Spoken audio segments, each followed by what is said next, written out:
ایران کی جو صورتحال ہے اس میں باوجود اس کے کہ 79 میں انقلاب آیا نا شاہ ایران کے خلاف جی، تو شاہ ایران صدیوں سے وہ خاندان پہلوی خاندان وہاں اقتدار میں تھا، ان کے روٹس موجود ہیں.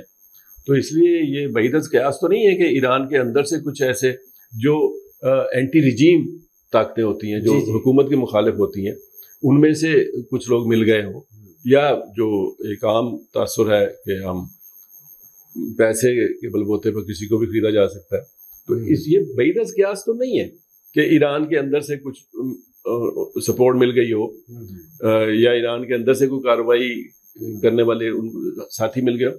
تو بعید از قیاس تو نہیں ہو سکتا ایسا ہوا. ان تمام امکانات کے باوجود میں یہ کہتا ہوں جو دشمن ہے وہ ان کو ٹارگٹ کرے گا کہ جن کو اسرائیل نے کیا ہے. جی، جب بھی کسی لڑائی ہوتی ہے تو ظاہر ہے وہ انہی جگہوں پہ پہلے اٹیک کیا جاتا ہے جہاں تاکہ طاقت ختم کی جائے. پہلے اس میں جو حملہ کرنے کی صلاحیت ہے یا ڈیفینس کرنے کی صلاحیت ہے ان دونوں کو کمزور کر دیا جائے تاکہ ان میں طاقت ہی نہ رہے کہ مقابلہ کرنے کی اور ہم اپنی منمانی کر سکیں.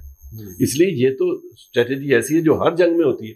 یہ نہیں ہے. یہ ہو سکتا ہے کہ ایران کے اندر سے جیسے میں نے پہلے عرض کیا کہ جو شاہ کا دور سینکڑوں سال تک رہا ہے اس کے چاہنے والے جو اینٹی مولوی ملائیت کہا جاتا ہے نا ان کو، خمینی صاحب کے قیادت میں جو انقلاب آیا تھا تو ان کے جو اینٹی ہیں وہ ان میں سے کچھ مل گئے ہوں، سپورٹ کر دی ہو.